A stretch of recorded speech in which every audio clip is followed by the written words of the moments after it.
আসসালামু আলাইকুম প্রিয় বন্ধুরা, আজকে একটা মোবাইল নিয়ে আসলাম। এটা মূলত রিয়েলমি ব্র্যান্ডের একটা ফোন। তো যে কোনো মোবাইলই হোক না কেন, যদি একটা মোবাইল ডেড মোবাইল আসে, আপনার সর্বপ্রথম চেক করি মোবাইলটা কিন্তু মূলত ডেড। তো দেখেন এই মোবাইলটা আমরা যখন আই চার্জারে লাগাই তখন 0.2 এমপিয়ার নিচ্ছে। তো 0.2 এমপিয়ার নিলে কিন্তু আমরা এটাতে কোনো কনফার্ম হতে পারবো না যে আসলে মূলত একজ্যাক্ট সমস্যা কি তা, তবে এটার সম্ভাবনা আছে শর্ট থাকার। তবে আমি পাওয়ার সাপ্লাই চেক করবো। পাওয়ার সাপ্লাই কিন্তু আমাকে ইন্ডিকেট করবে যে আসলে আমরা কোথায় কাজ করার দরকার। তো পাওয়ার সাপ্লাই লাগাবো, লাগানোর পর দেখবো যে আমাদের পাওয়ার সাপ্লাই নেগেটিভটা আমরা মাদারবোর্ডের যে কোনো এক জায়গায় নেগেটিভে লাগিয়ে দেবো, আর পজিটিভটা আমরা ব্যাটারি টার্মিনাল পজিটিভে আমরা টাচ করবো। তো টাচ করার পর দেখেন আমরা পাওয়ার সুইচ প্রেস করবো। পাওয়ার সুইচ প্রেস করলে দেখবো আমাদের এম্পিয়ার কী নেয়। এটার উপর ডিপেন্ড করবে আমরা কোথায় কাজ করবো।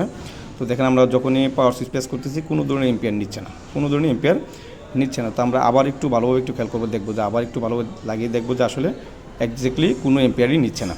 তো এই ক্ষেত্রে দেখেন আমরা কী করবো, তো আমরা ব্যাটারি কাউন্টার একটু চেক করি যে ব্যাটারি কাউন্টার আমরা কোনো সমস্যা খুঁজে পাই কিনা। তো ব্যাটারি কাউন্টার আসলে কোনো সমস্যা পাবো বলে মনে হয় না। এখানে দেখেন এটা ঠিক আছে, এটা আমাদের আইডি লাইন এবং থার্মাল লাইন ঠিক আছে, এটা আমাদের গ্রাউন্ড। প্রথমেটা আমরা যেটা ধরছিলাম এটা হলো আমাদের পজিটিভ লাইন।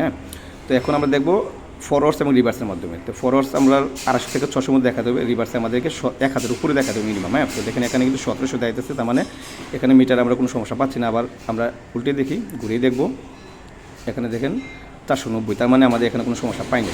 তো যেহেতু এটা পাওয়ার সুইচ প্রেস করলে কোনো রিডিং এম্পিয়ার নিচ্ছে না, তো এই ক্ষেত্রে 100% আমরা ডাইরেক্টলি সরাসরি চলে যাবো পাওয়ার সেকশনে। পাওয়ার এসির আশেপাশে কোথাও না কোথাও সমস্যা আমরা খুঁজে পাবো ইনশাল্লাহ। তো দেখেন আমরা এখানে এই ক্যাপাসিটিগুলো চেক করবো যে আমাদের চার্জিং এসি যে ডিসি টু ডিসি কনভার্ট করার পর যে আউটপুট দেয় পাওয়ার এসিকে, পাওয়ার এসি নেওয়ার পর পাওয়ার এসি যখন আউটপুট দেবে, এটা হলো পাওয়ার এসি ইনপুট, যেটা চার্জিং এসি থেকে দেবে এটা হলো পাওয়ার এসির ইনপুট, এবং পাওয়ার এসির আউটপুট হচ্ছে পাওয়ার এসির যে বাক কয়েলগুলো আছে এই কয়েলগুলো দিয়ে হবে পাওয়ার এসির আউটপুট। তো এখন দেখেন এই যে দেখেন, তো আমরা মাপার মধ্যে এখানে কিন্তু একটা ক্যাপাসিটি আমরা শর্ট পাইতেছি। দেখেন এই জায়গায় একটা শর্ট আমরা ক্যাপাসিটি পাইলাম। তো আমরা দেখবো যে আবার আমরা সবগুলো চেক করি। তো আমার অডিয়েন্স যারা আছেন, আমরা বাক লাইনগুলো চেক করি, আমরা বাক লাইন এবং লিউ লাইনগুলো চেক করবো। তো এখানে কোনো শর্ট আছে কিনা দেখবো। তো আর আমার অডিয়েন্স যারা আছেন তারা জানেন যে কোনো আমরা যখন একটা মোবাইলের শর্ট পাই, শর্টটা কীভাবে রিমুভ করতে, এই ভিডিওগুলো আমার অনেকগুলো ভিডিও দেওয়া আছে। তো আমরা সরাসরি বিটম্যাপে চলে যাবো, যাওয়ার পর আমরা এই ক্যাপাসিটি যে ক্যাপাসিটি শর্ট পাইছি এটাকে ট্রেসিং করলে দেখবো যে আমরা কোথায় কোথায় লাইনটা গেছে। কোথাও না কোথাও শর্ট অবশ্যই আছে। হইতে পারে আইসি, হইতে পারে ক্যাপাসিটার, এটা যাই হোক। তো আমরা যেহেতু এখানে শর্ট পাইছি, তাহলে আমরা 100% শিওর যে আমরা এই কারণে কিন্তু মোবাইলটা এম্পিয়ার নিচ্ছে না। আজকে পর্যন্তই, ভালো থাকবেন।